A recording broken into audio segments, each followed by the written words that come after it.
What is up, everyone? Welcome to the Season 7 finale of the Panthers Nation Network. It only took 20-something odd episodes for Scott Fitterer to finally be fired.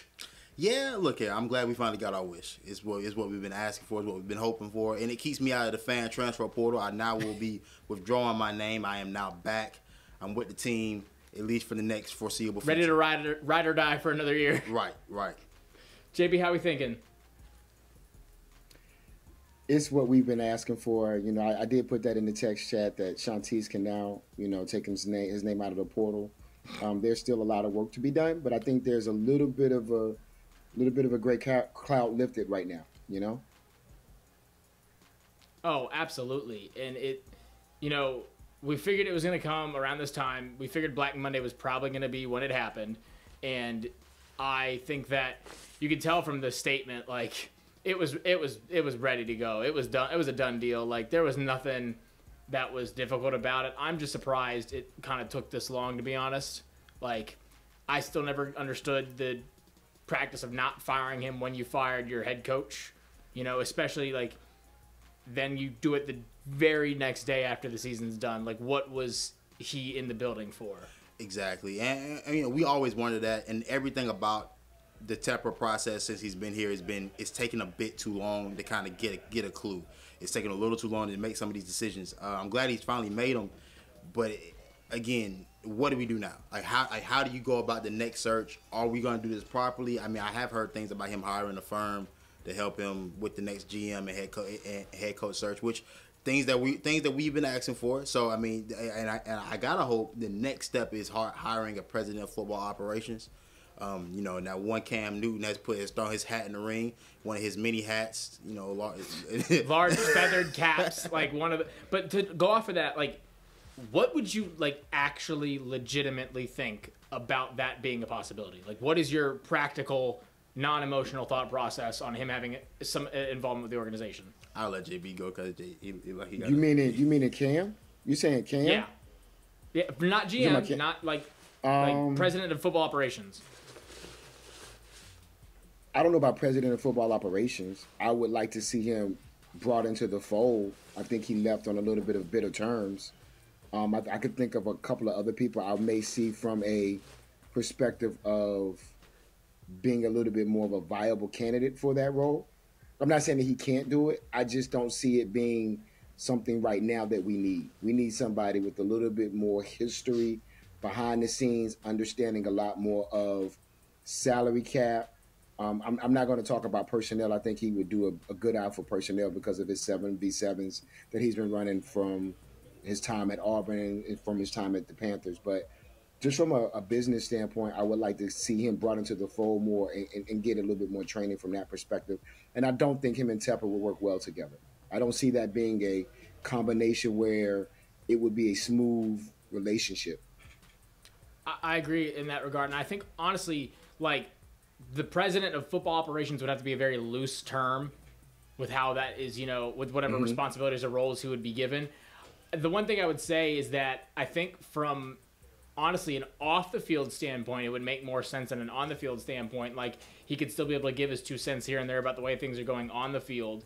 And maybe if his position were to be more oriented, 20-80, 20 on the field, 80 off. Because in my mind, he talked, about the vibe of the stadium, the feel of the games, what it was like when he was playing, what the fan base was like, how they were reacting, and how it's nowhere close to that now.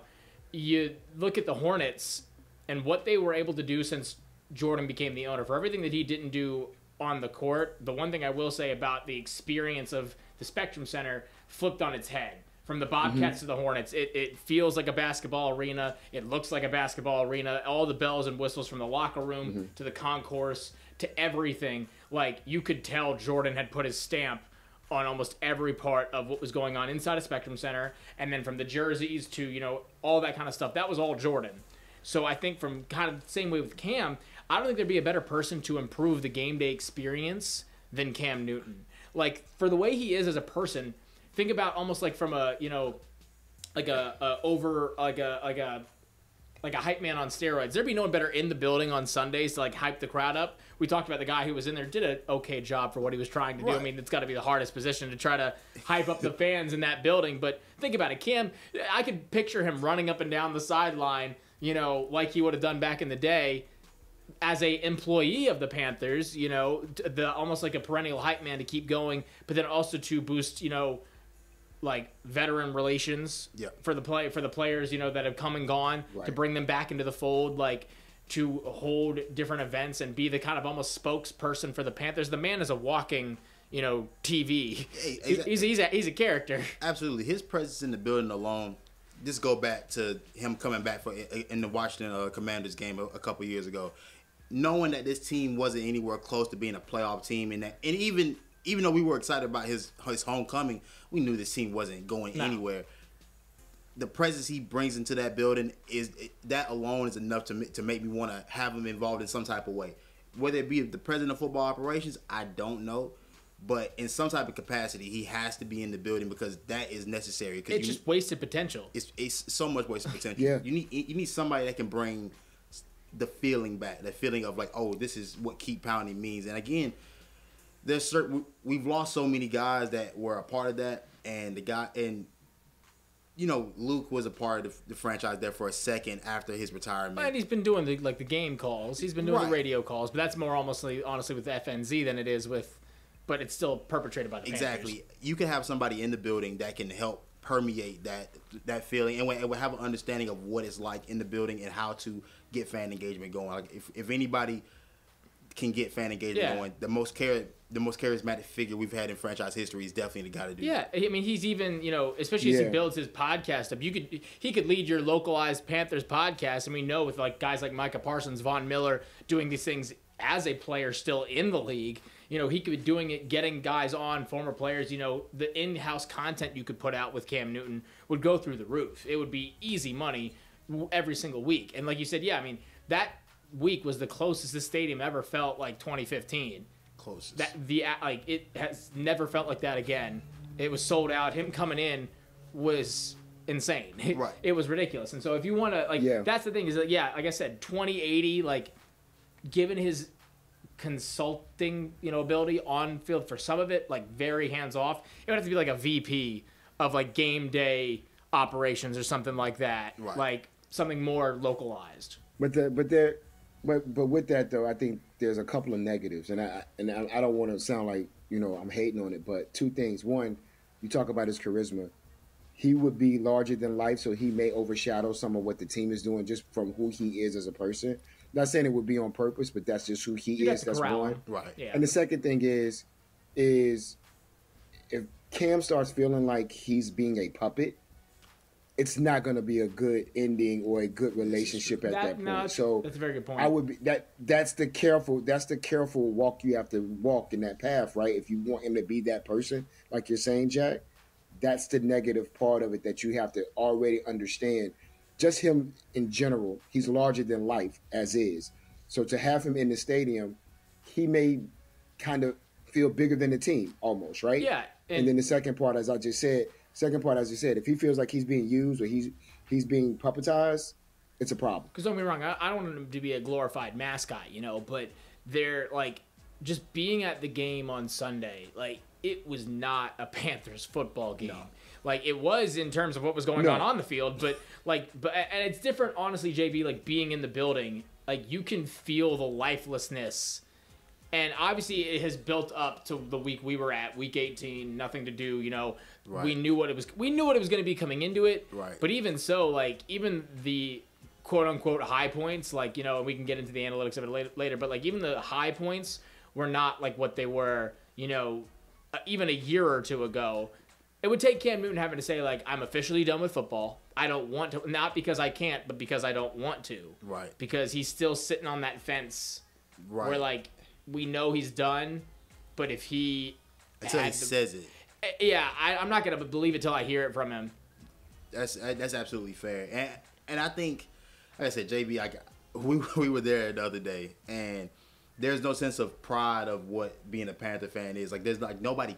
It feels like we're all kind of ashamed walking through the building, like yeah, I know. We were playing bingo to see what other jerseys we saw, which we've done. I mean, that's been a thing for forever. But like, I mean, y'all saw. I don't know if you saw it. Like, TD was asleep in his luxury seats. Like, that should tell you everything you need to know. Thomas Davis, who has put so much like of his own life after football and after retirement back into the team, like sticking around. He didn't have to move back to Charlotte. No. He could have lived in Atlanta. He could have lived in, LA or wherever he wanted to. There was no reason he had to live in Charlotte other than the fact that by the point, because this kid is only just in high school now. Right. He had his daughter who had graduated by that point in time. So, like, he could have gone wherever he wanted to, but he's stuck around. And the fact that he's sleeping at the games, I think another thing too is, you talk about the lifelessness in the stadium. I think a large part of it also comes with the fact of what we've had to deal with David Tepper these past couple of weeks and his antics in Jacksonville. I think that being the anchor of all of it now, even more so, right? So yeah, it was bad before because we weren't getting the fanfare going, but with that happening, that just exacerbates everything else. And then you talk about the product on the field, where Baker comes back and beats us at our home to make the playoffs. I mean, that's a smack in the face all the way around. No, it absolutely was. We were talking about that last week. That was the worst possible situation, and that was what was. I mean, the gameplay, the game itself, obviously did not reflect the box score because there was it should have been 14 to 9, and you win the game. I mean, we can go over real quick the 2 touchdowns because we can't analyze this stuff anymore. There's no there's no point, but we can hit on it, of course. And so we were talking about yesterday the touchdown. The first called back touchdown, 9 times out of 10 that ball is either it crosses the pylon, or it is fumbled, or he doesn't fumble it, or if he does fumble it, it goes, someone else picks it up or something like that. It was one of the best plays I've seen from Bryce this season. That looked like Alabama Bryce that's running around the backyard, telling people to keep going. The communication between DJ and Bryce was immaculate. I will say my only holdup, and as a competitor, I know he would never do it, but this wasn't a game that you needed a touchdown that quickly. Run out of bounds. It's too much of a risk. The reward isn't going to be as high. You're going to have the ball at the 1 yard line anyway. But again, we're asking the competitor, NFL player, to not to try especially to make a play. He's been so close all year. Right, but that play to me was indicative of the entire season. It has always been Bryce can make the play. He can make a play, but are the weapons around him gonna come? And I mean, I don't know of any wide receiver, from looking back at it though, he should have put 2 hands on the ball when he dove. That's I don't know why he decided to because especially it's not like you were diving from the 1. I don't know if he knew how far he was when he jumped. The defender grabbed his arm. He did have both hands on the ball, but he grabbed his arm, and that's when the ball fell out. See, the defender, if you go back and look at the replay, the defender hits his arm. That's when the ball fell out. He was reaching out. I'd have to look at that, JB, because he hit his right arm. He did run down the sideline with 1 hand on the ball. He had it. He did, but when he went for the end zone, he had both hands on the ball. Either way, though, I don't think he understood how far away he was from the pylon. He dove from the 4 yard line. It wasn't like he dove from the 1 or the 2. Right. He was 4 yards out. But I also don't know how many wide receivers that would have been able to keep their hand on the ball if it was just 1 hand. There's not that many guys that could palm the ball that way. Fam, the only guy I really know is an OBJ. That's what I'm saying. Someone with a super wide, not wingspan. That's not the right. You know what I'm talking. I know. A wide palm. There's only Cam did it, and Cam could do it, but as wide receivers go, the other one, and they didn't even get anything off of that touchdown. That was the thing. They didn't even get anything off of these turnovers. I think the second one they might have gotten a field goal off of. The second one was killer. The second one was a heartbreaker, and that was indicative, I think, more so of the entire season. Oh yeah, TMJ lining up wrong. I'm sorry, you are an NFL wide receiver. The false start stuff, what have you. You should not be getting called for illegal formation in the NFL. You have been playing football for nearly 15 years, 20 years of your life. There's no you should, and especially on a play that Raheem Blackshear went out of his mind on. Hey, look, it's just, again... that's more indicative, I think. Indicative of what TMJ's time in Carolina has been. Mind-numbing. Doesn't make sense. Can't understand why the hell that's still happening. You know what I'm saying? That was the perfect way for him to end his career as a Panther. And I hated for him because I did want him to work. I did, yes. Especially at the end of last year went. Really wanted to see that growth and progression. Got none of it. And then the fumble right after, Icky just getting beat out of his boots and let up that big fumble. I mean, that was just icing on the cake. That was it. I'm like, you got to be kidding me. Because even in that point, like, all right, it's still in the red zone. There's still something we can do. And just, like, seeing him get sideswiped for the ball to go out, that was it. It was just... It was just draining. It was just draining to watch. And at that point, I was like, yeah, I mean, that's the game. That's it. Like, let's go next season. For everything this year was, everything that happened in that game was basically how we've been doing all season long. I mean, we've played sloppy football all the way down to the red zone and can't get in the end zone. That's been what we've done from day one. I mean, from preseason. I don't think that we've been able to put together a polished drive complete. Like, we'll get down to the 1 yard line, then we'll end up kicking a field goal. Or we'll somehow be in the 20 and we'll get a pass and we'll get into the end zone. It's never been a complete 60-yard, 70-yard push all the way down through the end zone. We haven't had that all season. It's been an ugly season in that offensive side of the ball. That's just what it's been, period. And we haven't been able, Bryce was sacked 62 times? Tied for the most in Carolina Panther history. Yes. Tied for 5th all time. Yes. So, I mean, for him to be hit that much, I wouldn't expect anything other than. And we didn't even have possession of the ball like that. What was it? 2 minutes, we're punting. Like, every 2 minutes, we're punting when we got the ball. So, I mean, that's just what we've been all year. The thing is I feel like calling it sloppy is almost giving them too much credit. Because a sloppy offense, at least you're trying to push the ball downfield. You're trying to do big plays, and you're just not clicking. Like, it's not even... Like, they're not even making mistakes half the time.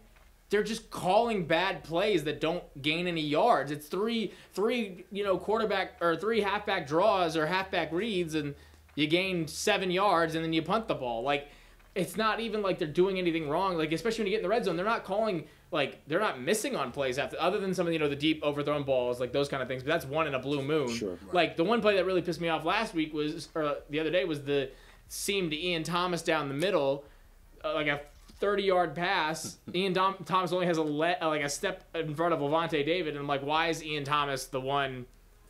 Like, what was DJ Chark's purpose? What was Jonathan Mingo's? Oh, he was on IR, so not him. But, like, we have Amir, who is the fastest guy we've got, and like I saw him maybe a couple times as an actual route runner. Like, we saw TMJ actually. Yeah. Like, I heard I was driving home today and I was listening to the radio WFNZ on my way home, and there was a good segment where they were talking about Thomas Brown, and they were talking about, yes, Thomas Brown was underneath McVay. Yes, he knows how McVay works, but he doesn't know how to design plays, and he doesn't know how to call plays like McVay. And I think from being a fan of the Panthers, when we got him, that's what we were expecting. We were expecting him to come in and be able to design and call in the cadence and call in the situational football like we would see the Rams do. And I think our expectations were set super high in that fashion. Well, and that's our fault, because when you talk about a guy that hasn't called plays before, there was no experience there. The most experience in that room calling plays was going to be Frank Reich, and we clearly didn't want that in the building in terms of like how his offense is run. So, to be completely fair, man, if we just go back to look at the very beginning when they put this staff together, and it never really made sense. No, it didn't. When you start going back through Frank's philosophies to Sean McVay's philosophies, those are two different worlds, like not even close in the same realm. And you got a guy that hasn't called offensive plays. Like, how did Thomas Brown? No offense to Thomas Brown, but I would ask, how did he even get on anyone's radar to be an OC if you don't think he can call plays? I think it was Deuce. Wasn't it Deuce? Deuce was the guy that I thought they knew. I thought they knew of each other. Not gonna lie. I think it was either Deuce or Caldwell, one of the two. But to be completely honest though, like, It was the same thing with Joe Brady too. Like, that was the exact same thing we were looking for with Joe Brady, was looking for that dynamic play calling that we haven't seen before. Right. That we hadn't seen in the way that we could use our offense. We've got these guys, let's use them differently. And then, we got nothing. And of course, looking back, might not necessarily have been Joe Brady's fault. I was about to say, relatively, Joe Brady gave us a season where we had 4 players with over 1,000 total yards, and I know we would love to have that today. Seeing it, like that isn't easy, and I'm seeing how he's revamped his career since leaving Carolina. Seems to have a way better sense of how to call plays or how to operate a game. And the same may be true for Thomas Brown. It won't be here in Carolina. He'll probably be a good play caller or a solid play caller elsewhere. But his first stint here in Carolina was not the way to start that off. I don't know what the problem was, because we were talking about this at the game. Like, it makes complete sense to like continue to progress and then say the defense falls off or like something else gives. But like the defense, especially against the Bucs last week, played one of the best they've ever played from a coverage standpoint and from a they shut out the Bucs from a touchdown standpoint. And compared to like flip it from last year, JC was locked. I mean, Mike Evans was locked down. Chris Godwin was locked down. Like the DBs were playing out of their mind. We actually got good pressure, not as many sacks, but of course DB got the record as well. Right. But like, there's no reason why you should be able to put up 30 points against the Packers and play like and call a high-scoring game against a defense that's not bottom of the pack. They're middle of the road at worst, and then not even score a point the next 2 weeks. Now, of course, last week with Eddie Pinheiro, you couldn't kick any field goals, so that played a factor. But this week, you had a kicker and you had the ability to get into kicking into field goal range, but just to pitch 2 shutouts in a row after putting up there should at least be some form of linear progression. Like it should not be this inconsistent. And I can't tell if that's from everybody else's issues or if it's Thomas Brown. It's an everybody thing. But football's a game of tape, right? So once they get the tape on how you did against the Packers, right? How are you successful against the Packers, who are now in the playoffs, going against the Cowboys? Now that you see that tape, teams can now scheme for that, right? The next week, they can now scheme for what you did to the Packers, and so they make it difficult, and they remove players out of the game that you used as weapons. I.e., Mingo, he wasn't 100%. He hasn't been 100% in quite some time, so took him out of the game. Being able to stop the run a little bit more. Stuffing Chuba, and we all know Miles Sanders is a liability. So those things that we were successful with the Packers, they scheme for, I believe, going forward, and we're able to frustrate our offense even more. I would agree with that if we had been scoring more points or any touchdowns the weeks leading up to. Because let's not act like the Falcons game the week before we put up any points, or or the Saints game the week before that we didn't put up anything big. So like, if it was like up. All right, they had good film on us, so now we go down. It was spiked all the way up and then all the way down. What? Like it's just weird that there was that one game of offensive firepower. Well, a dead clock is right twice a day. So at some point you're gonna hit. Like, these are professionals. At some point they're gonna have their day, but it doesn't mean that for example, we watch like Terry Rozier, like he's hooping right now, right, going crazy, dropping 20 points a night. But historically, we know that's not what he's gonna do. No. And that's the same thing we're watching here. We're watching an offense that was bad all year, gonna have a day against worse units. But historically, generally for the entirety of the season, what we got in the last 2 games was what we seen. Oh yeah. If you take away all the field goals that we kicked and all the field goals that we settled for, those 0 points that's about what we were for the majority of the season. Absolutely. And that's what's so upsetting is that, like, even watching it, like, we know how bad this offense is, but every week they continued to perform below expectations. Yeah. It's like every single, and I'm like, how can you continue to perform below expectations when we already expect the worst from you? We already expect you to be bad, but they're lifeless. Like, and it reflects into the stadium. That lifelessness, it's just a constant cycle going from what the fans are putting onto the field, what the field is putting in for the fans, just lifeless across the board. Right. But what do you say too? That starts up front. When you say that starts up front, though, when you say like that line play, that line play dictates that. So that's what I'm saying. So like, to Shontis, what Shontis just said, when you take away those field goals, we all have said since day one the line has been the issue. Yeah. The line never got better. So once the teams week in and week out see that our line is not going to hold water, they can scheme up anything they want to. I mean, Dallas came in and made them look like Swiss cheese. Like, it was bad. It was bad, and so I don't think if you got half as good as Dallas, you can still make us look stupid, and which is what happened essentially over the season. It's funny that you talk about the voices and how many people were giving him input. Hayden Hurst even said it today in the locker room. Was saying he thought that there were too many people coming at Bryce telling him conflicting things, and it was apparent in the locker room, and the things that were being said were conflicting with each other to the point where it was causing an issue. The one thing I thought, and that's indicative of what we've all been thinking and what we've said from the get-go. So when you talk about like there not being it not meshing well, it wasn't. No. It clearly was not meshing well, and you see that, and that was apparent in the guys that were let go. Yeah. Like I was thinking about this before I came in. I was like, the NFL is a unique environment, but then again, it's just like any other work environment. There are people that have their ulterior motives. They're trying to push themselves up to be able to get the promotions and get the big opportunities. Look, every wide receiver coach wants to be an offensive coordinator. Every offensive coordinator wants to be a head coach. Everybody's trying to continuously elevate themselves.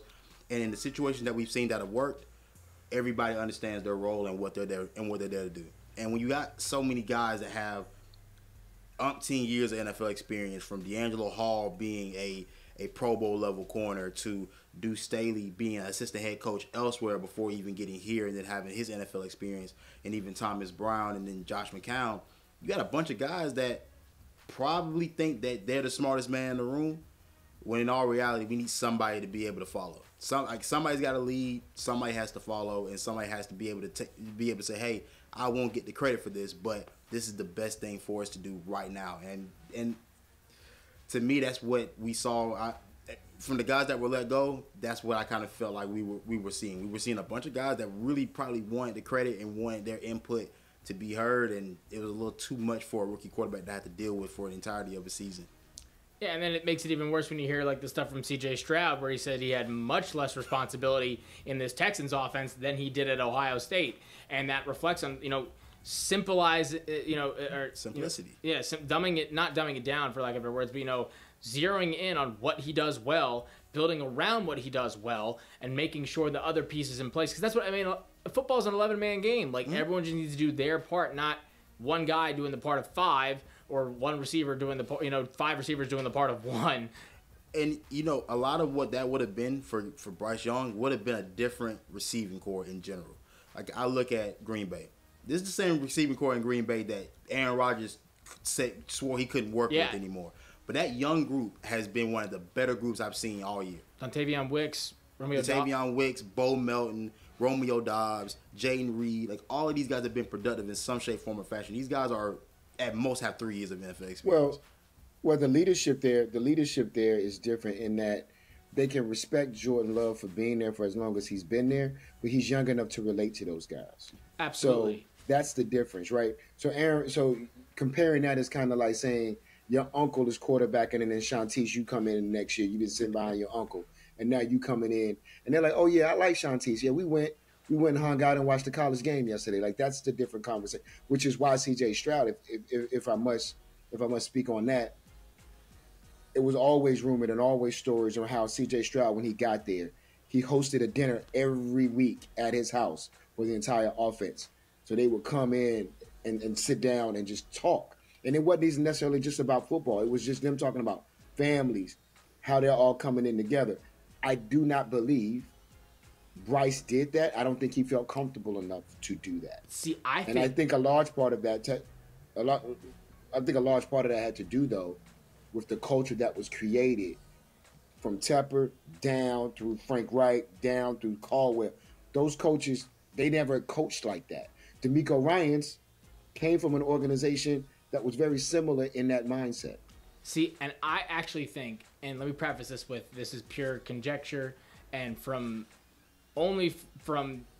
seeing it in certain aspects and being in the building at certain times, but especially in the beginning. And of course, as the season progressed and on the field, both in practice and on the game field, it was not the case and did not seem apparent. But in the locker rooms, and this might just be a byproduct of who he is as a person, it always seemed, especially at the beginning, that Bryce was kind of to the side. And not for his own doing, but almost like kept in like a glass case by the team, like kind of kept to the wayside, whether it was conscious or not, or like a actual decision to do so or not.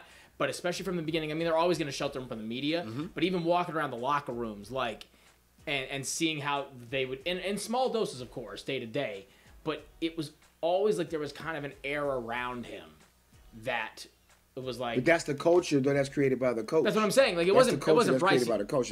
I think it was by the coach, Okay. not Bryce. None of that being Bryce's own doing. I'm saying like put on him by others to where there was a sense like you needed to give him his space, or kind of he couldn't be approached. Right. And of course on the field, and as they go like in practice, like that went away. That was, you would never see that. He was running up to everybody on the practice field, what have you. But it always seemed like in those kind of instances, it was kind of kept more to the wayside. And that was the opposite of CJ, though. But that's the opposite of CJ. Because they had a different view of him and what he was supposed to be. DeMeco Ryans and them. Yeah, they never put that postseason pressure really on wanted him to do that. Yeah. They never put that postseason pressure on him. That was the biggest thing we said, was that one of the biggest issues that is that if Fitterer and Frank had just shut their mouths from the beginning and not said, we're going to, sweep the division, we're going to play for the playoffs, we've got all we need is a quarterback. They talked a whole lot. Yeah, I mean, they talked themselves up in the bar, and then they got home and they couldn't perform, and that don't work for you. That's not going to get you. That's not going to get you any consistency. And the Texans did the exact opposite. They said, we've got who we've got. We're going to do the best we can. We know the division's in shambles. We're going to move in silence. We're going to perform as best as we can and make sure it sticks and hope it sticks. And it did. And that's what's so aggravating, is that like when you talk about the Packers, everyone gets annoyed. They shouldn't be able to go from Favre to Rodgers to Love with no drop off. That shouldn't be allowed. The Patriots shouldn't be able to go, and of course now it has. But for a year there, that was the narrative, is that they should be able to go from Brady to Mac Jones and be able to continue the success, because that's what they thought it was going to happen. Or you look at the Steelers, or the certain organizations that have been able to go from major players and continue to have consistency, not have that much drop off. The problem with that is that because they have those winning cultures established, they have those things in the building. It doesn't matter who's the coach or the GM. That's just, it is permeated in the stadium. The problem with that, though, is that, and what's aggravating, is that the Texans didn't have that worth a damn. The Texans were a shambles organization that were burning in flames, somehow able to ship off, the worst part about them, but they were still in shambles. Like, they didn't have a winning consistency in that building. They were the youngest team in the NFL. Like, don't have a history of it. They cleaned house. They were grasping at straws for whoever they could. They were in the same perennial boat that we were. But they were able to do every decision that Tepper made wrong, they made right, and it was coined. They were down. They had started 3 different offensive line groups in the last quarter of the season. Mm-hmm. They were down their 3 top targets in that last game. New first-year play caller, first-year head coach, rookie quarterback, 10th in scoring in the NFL. That's what's so upsetting, is they were able to just fire on every single mark that we missed. So I would tell you, and I'm going to let Shontis go after I finish this little tidbit. I would say, if you go back and listen to when we talked about when we hired Frank Reich, and when I told you when the Texans signed DeMeco, and I said that's going to save their organization for 2 reasons. 1, he's from the organization, and 2, he's young enough to identify with all the young players. Now remember, D-Hop had an issue with ownership. Deshaun Watson had an issue with ownership. I can't think of the defensive player who was there who had an issue with ownership. JJ Watt didn't have a. I don't think he had No. Linebacker, black guy. Sure. Can't think of his name. Oh, crap. I know exactly who you're talking about. It's on the tip of my tongue. I can't think of it. It wasn't Clowney. So that's all in the 3. They were like, not Clowney, but Clowney was a part of it too. But it was somebody. I think he was a linebacker. I can't remember who it was. Was it Merciless? It might have been Merciless, but it might have been Merciless. But Trevathan, what I'm saying is, they were going through the same issues we were going through with Tepper when their owner got caught up in all the little racist remarks, was not giving back to the community. They were having those same issues. How he saved the organization was He stepped back like we've been telling Tepper to do, right? I don't know if they hired a firm or not, but somebody went out and said, "Yo, we need to go get D'Amico. Like we need to go bring him home because he was really bubbling up out in 49er land, out in Santa Clara." And so they went and got him. And I think that was a big movement to then say, you know what, let's let this man get in there, for lack of a better word, cook, right? And so he was able to put all those ingredients together. Now, I don't know if D'Amico had a lot of decision making in the draft process, but if he was, he's a genius to bring all of those different people in this year. Go get Nico Collins out of Dallas. Go get the tight end out of Dallas. Draft C.J. Stroud. Get Tank Dell. Like, truly, truly, truly go out and do a youth movement and become a team first sort of product, which is what you're saying in Green Bay. So it goes back to what I was saying about we were talking about Green Bay, right? Their whole mantra now is team first. Yeah. Not one of them on that sideline do you see an ego. Everybody is pouring into the team. Absolutely. Same with the Texans. Everybody's pouring into the team. And I hate to say it this year, Dallas, everybody's pouring into the team. What you're now seeing with the Eagles is they're not a team first anymore, right? Jalen Hurts became the big man on campus. Jason Kelsey's brother's dating Taylor Swift, so he's big. He's Texas man alive. Like all these little individual things. A.J. Brown is having meltdowns now. Yeah. Like they can't get that cohesiveness back, right? So that's what I'm saying. So in order for us to get to that next level, we're going to need a head coach, a GM of that mindset. Right. Where you're coming in and we're building this thing as a team. Right. So Bryce has got to take it, and Bryce literally has to take this offseason, galvanize the players that he thinks he's going to have next year. I'm talking host lunches, picnics, they gotta be together. Wine parties, dinners. I don't care. It's not as if but get it together and start that team but first. Here's the thing. It's not as if he didn't try. You know, they had to work out in Dallas, and Mingo was there, Chark was there, Visca was there. Sure. Yeah, but the thing about it, they gotta go young. You need to give everybody the boot that was in that room. Thielen doesn't want to be back. No, he doesn't. It's indicative, and it's not for. Nope. And it's not for Brian Burns. Brian Burns wants to be back. In his interview today, he wants to be back, right. And the biggest he does. I'm telling you, he does. I have listened to him talk about it, and he is very like not stoic, I want to say, but he does not like mince his words. Like he says what he means. He's not very he's very one track mind about how he talks. It's just the way he comes off in a lot of his interviews from getting to hear him talk more and more, because the way he talks off camera is the exact same way he talks on camera, and that is not very common in athletes. A lot of them, either they shut down or they brighten up a little bit more. So I do think he wants to come back. And the biggest issue with all of this that we have glossed over is that Fitterer left without a deal put in place. Now the new GM is going to have to be put off the top. And here's the thing, like now Brian coming back isn't necessarily a factor of whether we want him back. Exactly. It's going to be a product of, hey, if I'm the new GM, like, do I want to go out? Is the first move I want to make is to pay. And that's a huge defensive move. end. Yeah, because like you're going to have to pay him top. But you don't have to give him $30 million. You don't have to give him $30 million. But he's going to end up getting top end money that he wouldn't have got if you just got this deal done a year or so ago. If you had taken care of it off the jump. And so now that's asking a lot of a new GM. Like, is that the first? Because like, just asking everybody here. Well, if you can shed Miles Sanders, if you can shed no one's gonna TMJ, if you can shed DJ Chark, if you can shed Ian Thomas, if you can shed some of these contracts, right? See, the best you could do is probably get Thomas to because how many? It depends on how many. Ian already restructured. He already restructured. You're gonna have to eat that money. DJ's out. You're gonna have to probably restructure Miles Sanders. That's the only way, because you're not getting anybody to take that No, contract. you got to get him. We got to let him go. No one's gonna eat that contract. It was the biggest one in that grouping. Like, especially with other guys, like other running backs are going to be on the board that are going to be either cheaper than trying to restructure a contract or better. Like, for the lack of better words, like that's what's going to be. Not or better. Will be better. Will be better. Not or better. Will be better. Because don't get it twisted. Jonathan Taylor restructured, and I don't think it was for just this year. It was not a past the year. No, they didn't get it so done. Like he's up at the end of the year. Derrick Henry's up at the end of the year. Saquon Barkley. So like Miles is going to be 6th, 7th, 8th, 9th down the list. Yeah. And I think that so like DJ's he was a 1 year, so he's out the door unless they resign. Amir was a trade, and I don't know what his contract. Wow. What? No, Amir's the one I want to keep. I do think we need to keep Amir because Laviska's gone. No. DJ can go. That was No. That was an issue of lag. No, yeah, DJ.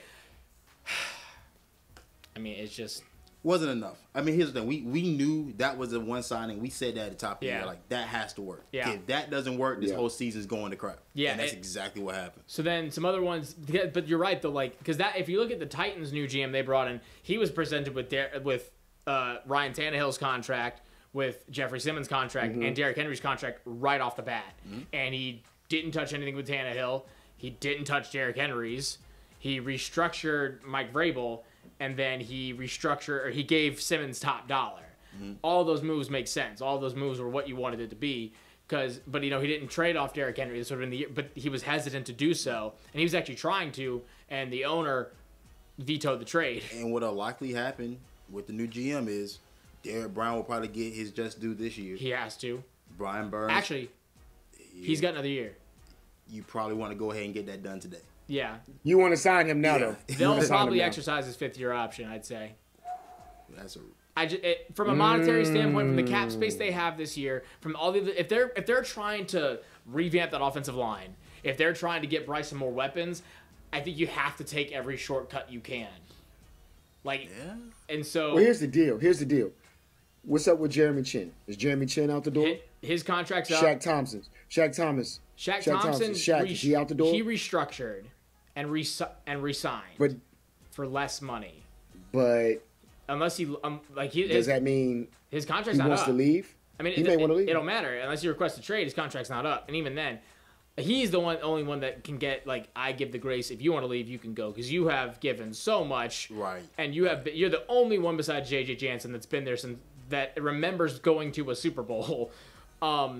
But we're looking at Yatur is up. Yatur and Luvu up. Yatur is up. Yatur and Luvu up. Luvu, I believe. So if you're going to franchise tag anybody, you franchise tag Frankie, in my opinion. You keep it. Yes. You don't franchise tag Yatur. There's nobody in the offensive side of the ball that you're going to franchise tag. No one at all. Christensen's not up yet. Corbett, I think. I have to go back and look at his deal if it was 2 or 3 years. Because Corbett and Christensen were both signed last year. But I don't remember if theirs were 2-year deals or 3 years. If they were 2, they'll... And correct me if I'm wrong. Is JC up too? JC's not. No, sir. Because he was drafted right before Icky. So JC still got 2 years on his deal. Icky has his 3. Okay. We were trying to talk about this earlier about who was drafted before JC. Before Brown. JC, so Brown is Dante? No, it was Brown. Dante was a second rounder. So, and he was a second rounder the year before Burns. Yeah. Because we already re-signed him. Like guys like Troy Hill should be re-signed. Absolutely. Like you can get him for Woods. Honestly, I'm bringing Woods back. I'm not gonna lie. Yeah, he's on the fence. CJ can go. CJ can go. That's gone. Woods is on the fence for me. I think Bell we have for another year. Troy Hill, I think, is just a bargain at his position and his age. He played way outside of his age range this year. Put him in positions he should never have been in, and consistently performed in that spot. It's just going to be so. I think you have to take every shortcut possible. So exercise Derrick Brown's 5th-year option. Franchise tag someone safe like Frankie. He's not gonna he's just happy to get a role here because he was fighting for playing time. I don't know about that. If I'm Frank, you consider how many years Frankie spent being just a special teams guy, the chance he's got in Carolina now to become an actual staple on the defense. Do we think he's played well enough in a showable manner because of that? Defense, it's harder a lot of the times. Like Hassan Reddick got his deal because of how much he, about how many stats he was putting up on the board. Frankie has been I'll more. Say this. Frankie could go to Buffalo. Yeah, and take over where Von Miller's going to go. Because Von Miller's done. You look at the open market. That's fair. Let him hit the open market, and he's going to find a team that's going to give him Buffalo a multi-year deal. That's fair. Yeah, Buffalo will get him. Well, that's why you franchise tag him, in my opinion. Yeah. And give yourself some more time Because you're also, like, we're in a position where we probably need, because Justin Houston's cut Deion Jones. There's no reason we re-sign him. You're going to be in a position, you're going to need another linebacker. Like, you're going to need somebody, especially if Burns is on the fence, and you want to, and if Avero stays and you want to continue to run this defense the way you're running it, or even whoever comes on next, like, we need some more linebackers. Jeter's honestly solidified himself finally, where I'm like, all right, throw a little bit of money at him. Like, throw a tiny bit of money at him, because he played well this year. Like, for everything, with Marquise Haynes being out all year, like, the kid played well. I got to give him his credit, because he played, at least he played. That's he played.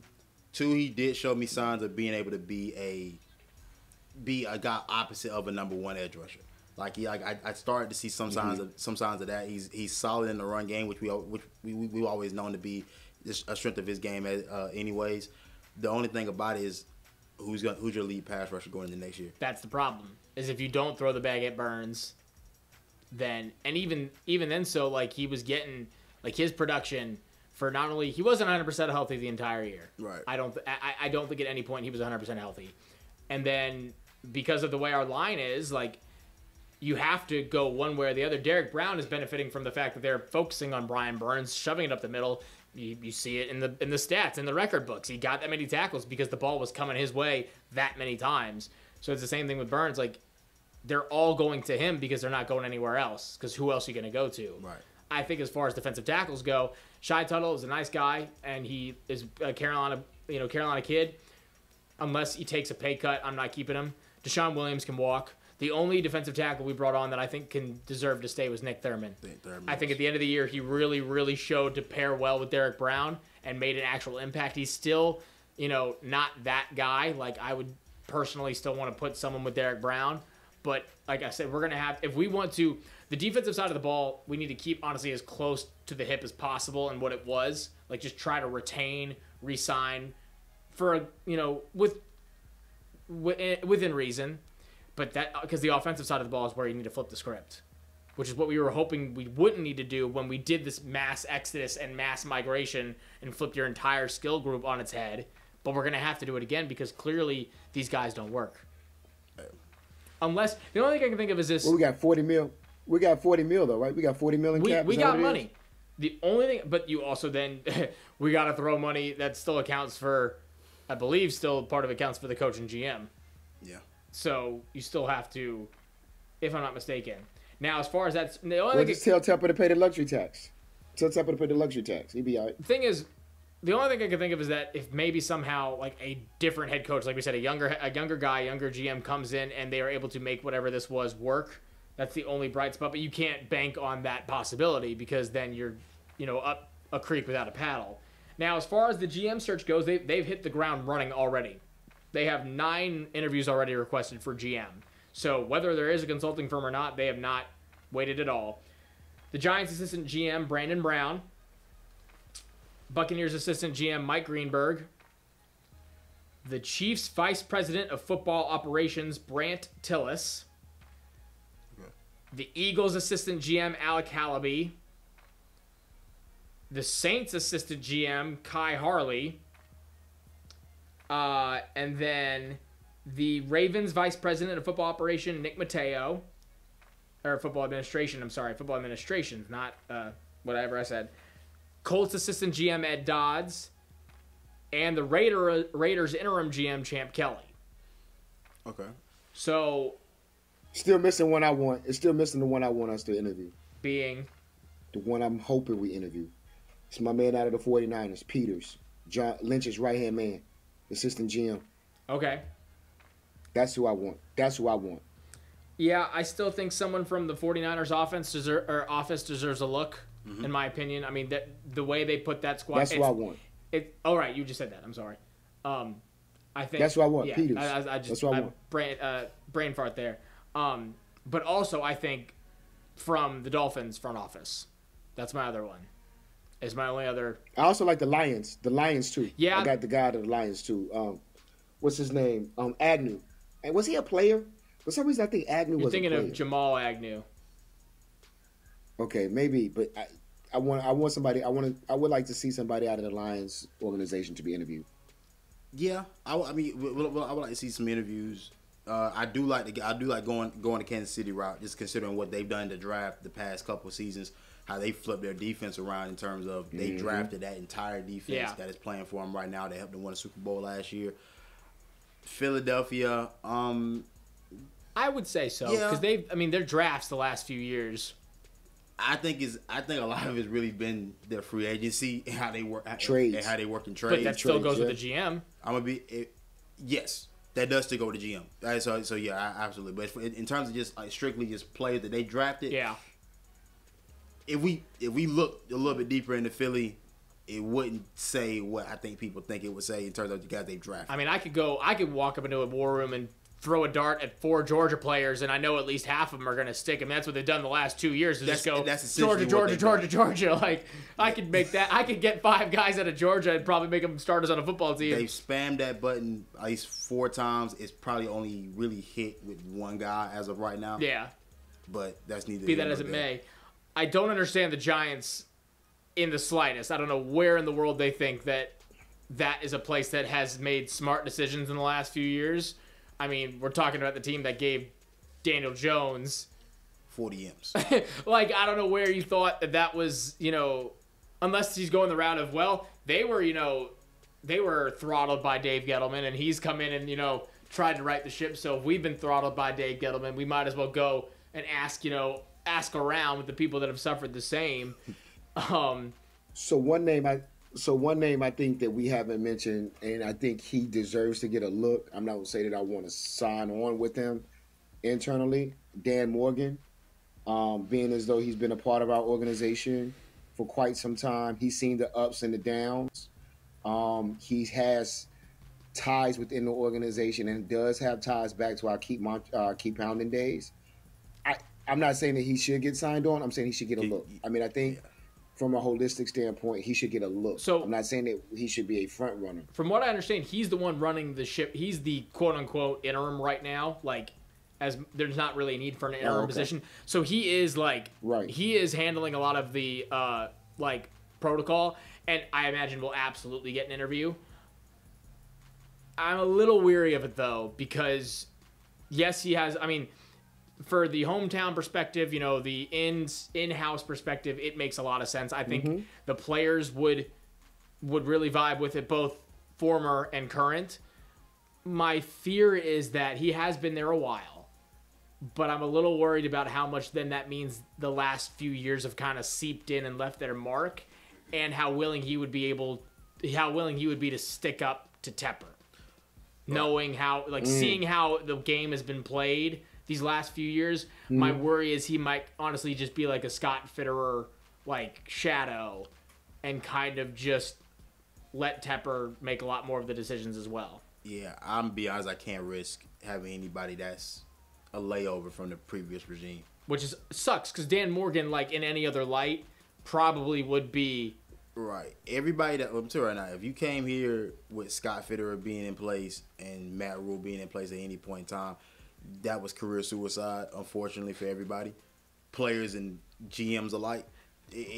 I can't risk that being in the building still, and I like him, but he was involved before they got there.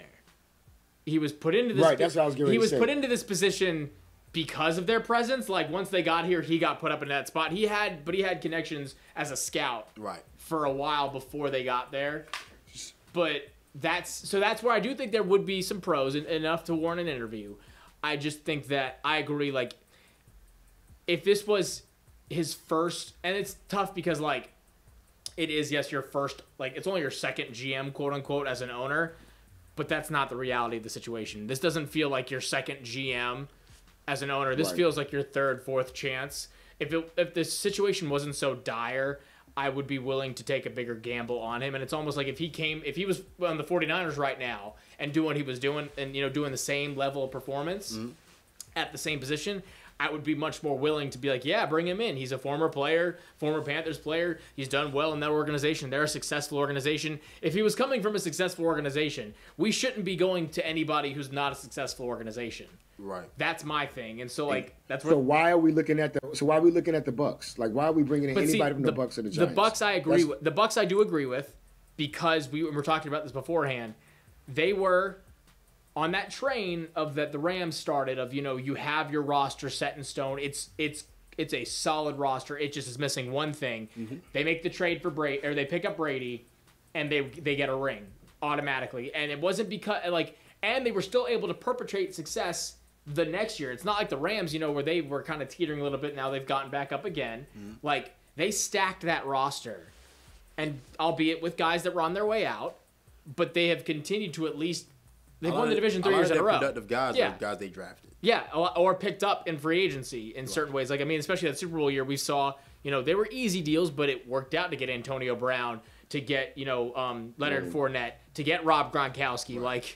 But again, still the more productive guys are Mike Shaq Evans Barrett and Godwin. But yeah, Shaq Barrett, Vita Vea, the guys they've drafted over the years. So the Buccaneers, I agree with. The Giants and the Saints, I don't see the picture there. And then even whoever we get gotta have background in scouting. Whoever we get has gotta have a background in scouting. I agree with that. And some of these guys do. Now I'll tell you, for purposes of the Rooney Rule, mm-hmm. the candidates would be Champ Kelly and Brandon Brown. So that's your Giants candidate and your Saints candidate. So that, or I'm sorry, your Raiders candidate and your Giants candidate. So that might. We didn't mention the Ravens though, right? The Ravens is in there. Okay. The Vice President of Football Administration, Nick Mateo. Okay, yeah, give me those guys. We're talking about scouting and guys that actually draft players. I agree with that. Yep. Man, look at the last draft. Look at the draft, the Kyle Hamilton draft, where you got where Lindenbaum and Kyle Hamilton in the same draft. Crazy. Two guys that are staples in on both sides of the ball now. Crazy. If they're looking at any team that drafts and develops well. Which is why I agree with the Lions as well, because their scouting has been off the rip. Mm-hmm. No one was looking at Amon-Ra St. Brown. Nobody. No one was even touching it with a 10-foot pole. And everybody was saying that, Sam Laporta was going to be middle of the pack, leading tight end amongst not just rookies, but veterans as well. And then even you go so far as, there were still people that were on the fence about their defensive end of him being, that should be their pick. They were saying that he should maybe fall a little bit farther. And then they've gone easily, getting Jahmyr Gibbs, and they've kept going, kept getting guys. They brought in Jamal Williams, made him, a top guy there to be able to go on. So I think not only from a personnel standpoint, but a player development, also from a coaching standpoint, because I think they've also brought in the right coaches to make that squad work. Same with the Ravens as well. They found a way to bring in coaches from a assistant standpoint to make it work. Now, as far as the coaches go, they've also done 9 candidates requested for the coaching interviews. Now, keep in mind, you can't talk to any of these guys until January 22nd, at least in person. They can do Zoom interviews beforehand, but I don't think with anybody that's in the playoffs, if I understand it correctly. So, all these are pretty off the rip what we thought. Lions offensive coordinator Ben Johnson. Yep. Texans offensive coordinator Bobby Slowick. Yep. The first one of the day and the first one of the entire period was Bengals offensive coordinator Brian Callahan. Then you go Cowboys defensive coordinator Dan Quinn. Ravens defensive coordinator Mike McDonald. Dolphins offensive coordinator Frank Smith. Rams defensive coordinator Raheem Morris. Ravens offensive coordinator Todd Monken. And Buccaneers offensive coordinator Dave Canales. I don't see too many misses. I like the list. I don't see too many misses. I like the list. I know. I see JB's making. He's got some. There's some stark omissions. Are you still just trying to take it all in right now, or are you? How bad was the lag? I'm trying to take it all in because I don't want us to get zoned in on Ben Johnson too heavy. He's asking for too much. He's asking too much. I agree. There's a couple of names out there that I would like to see. To be fair, we don't know if that quote was real from Ben Johnson. Right. We don't know if that was an accurate, because his agent came out saying that he's never said that. So we don't. The agent can play. So where did the number come from, Jack? Somewhere. Where did the number come from, Jack? An abacus. What do you want from me? I don't know. I can pull. He was like. I can pull. I can pull What was it? $400,000. $15 million a year. I can pull that out of my ass if I pick enough cards. Look. Here's the thing we know about rumors. They come from somewhere. They do, and they don't come out for no reason. Now, whether that would have been right Ben Johnson's team that put So, that out I somewhere mean- along the way. But we don't know. But I see what you're saying. But continue. There are some omissions. So here's what I don't want to happen. I don't think we're going to get Harbaugh. I know everybody's screaming for Harbaugh. I don't think we're going to get him. As a matter of fact, preferably, I don't think he wants to be in North Carolina. He does. I don't think that he has any ties. He does. He reached out last Harbaugh? year. Yeah. Did you not see this? Now again, it is a quote unquote rumor, but it's from T-Bone on FNZ. That last year he reached out to Tepper to talk for just even an interview, and Tepper declined. And Tepper said no, for fear that he would try to pull the reins too much from Tepper. Well, that's exactly who needs to be. Well, that's going to happen regardless. Right. Any good head coach is taking. But over. is That's that gonna happen. shocking from what we've heard about No, Tepper and how he's absolutely not. ran his Like that. organization? No, so that's no, so no. he wanted to come and at least talk, and he was in North Carolina talking to his new quarterback Jaden Davis 2-3 weeks ago. Tepper didn't even welcome him in the building. Yeah, that's So crazy. Harbaugh has at least a slight interest. But JB, you remember what I said a few weeks ago. Harbaugh is the guy. I'm like, if there's anybody I'm looking to come and take over our organization, that's the guy. To take it out of Tepper's hands. I would go with Harbaugh. I just don't think that. I just don't see it. I don't know how long term. I don't know how long. Because then who's your GM? So who's your GM then at that point? Because you got to have a GM that's either A, going to be able to work with Harbaugh, or B, be humble enough to let Harbaugh call the Honestly, shots. you know who your GM is? Dan Morgan? No, your GM's not Dan Morgan.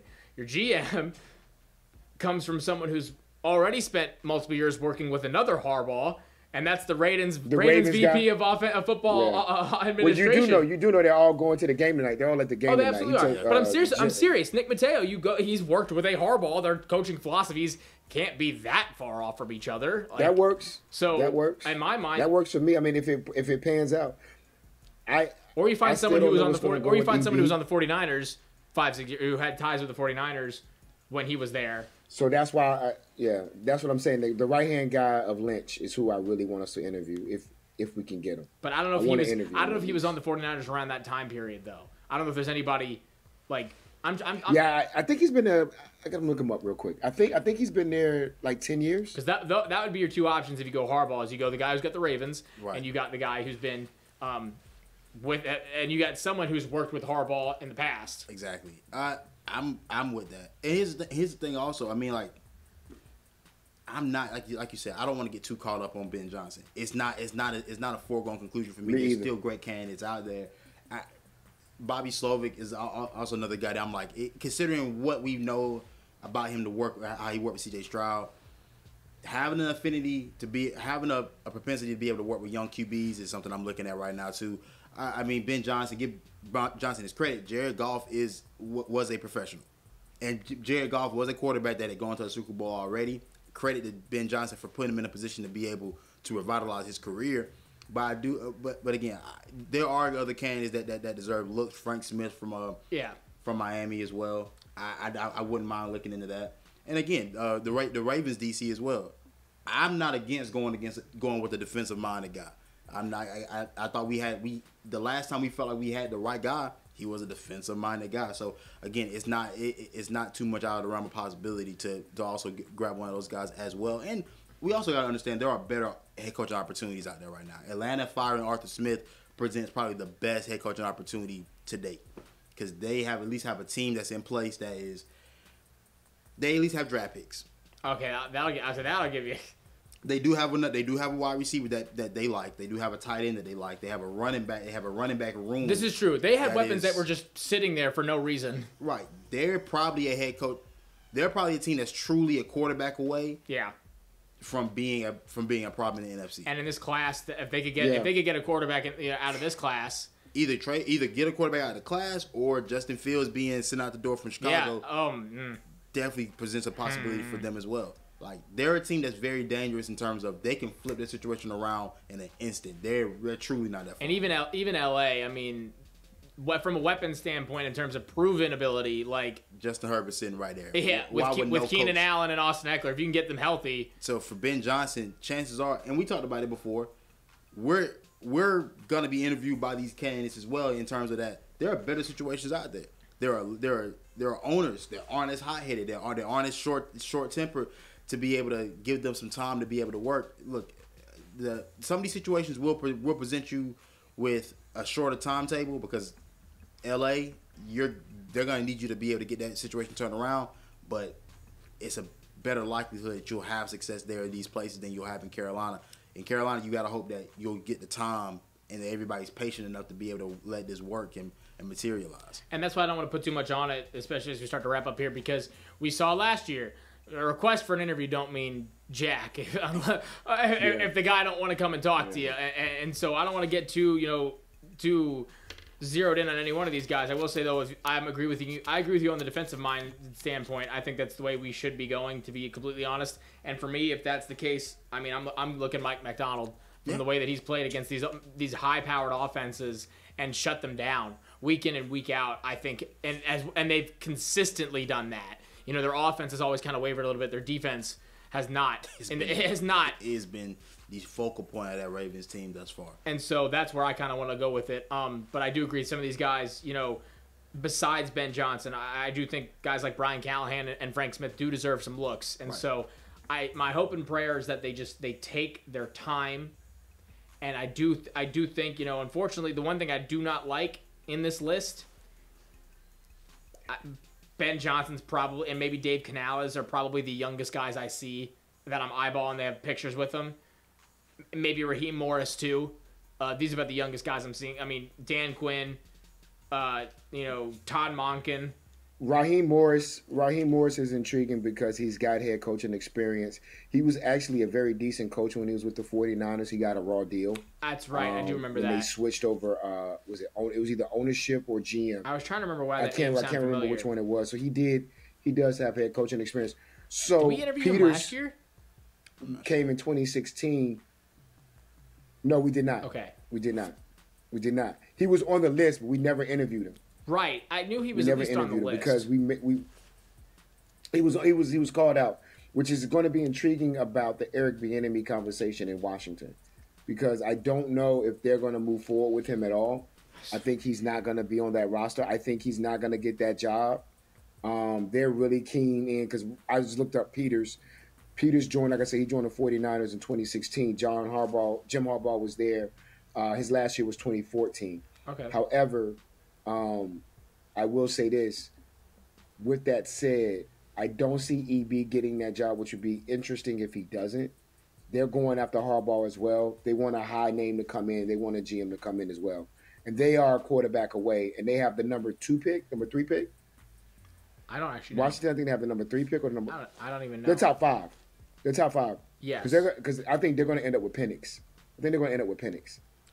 Which is ridiculous to me, and I'll end it with this as we start to wrap up. If Bieniemy does hit the market, that's my top candidate regardless. And this is not a narrative. This is not I'm not just not giving it up, but that man kept Washington in so many football games, made Sam Howell a top 3 passing quarterback in the NFL, which is unheard of in any regard. And it would baffle me. And if there's anyone that could that could help out Bryce Young and take whatever weapons they have, I mean, because the Chiefs, we know, outside of Kelsey and Hill, bargain bin weapons. Yes, bargain bin weapons. And his demand of play. Exactly. Like his demand of play is you play every down, every game, no days off. Like he's that demanding of players, and players love him. Absolutely.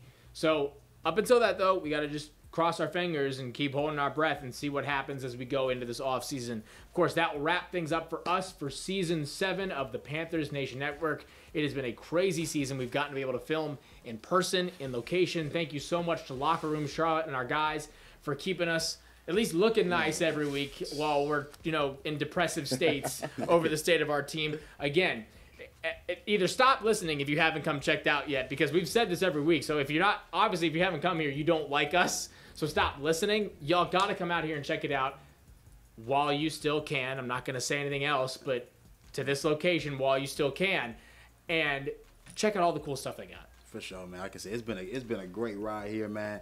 Been a lot of firsts, like you said, a lot of firsts for us this season. I mean, and again, like first and foremost, I mean, how can you not like how we put this on every week? Like you see the signs, you see like, man, where else would you want to be? And y'all got to thank him, because if it wasn't for having to come here and physically set this up every single week, I don't know if we would have made it through this season. If we were just setting up our computers at our desks at home, I don't know if we would have had the spirit to carry on. But having a deal put together where we had to come into the building and manually put it together really was the driving factor for a lot of these episodes as we got through the thick of this season. So thank you to Locker Room Charlotte. Thank you to all of y'all for listening and interacting and just being there for us. And before we do go, also, I do want to say our overarching guy, he doesn't really have a title. Ian, you've heard him. You've seen him sometimes. You know his page, the main page. Their family went through some rough stuff a couple weeks back where someone shot their cat with a BB gun, like point blank. And so they're trying to pay for surgery, pay for vet bills. They have a GoFundMe that's on their page in their bio. So any sort of money at all. It's a little black cat, own little panther, and he's doing better now, but it is still a battle that they're fighting. So would mean a lot to him and to us to throw whatever you can that way. But again, as we wrap up, thank you all so much for listening, for sticking with us throughout all this crap that the Panthers have put upon us, for engaging with us, interacting, helping us improve. We're looking to keep growing bigger as we get into this next offseason. We're going to take a break for a little bit. Everyone go enjoy your postseasons. We'll all be on the couch just like the team. So go watch the former Panthers that are still in the playoffs perform. And until next time, keep pounding.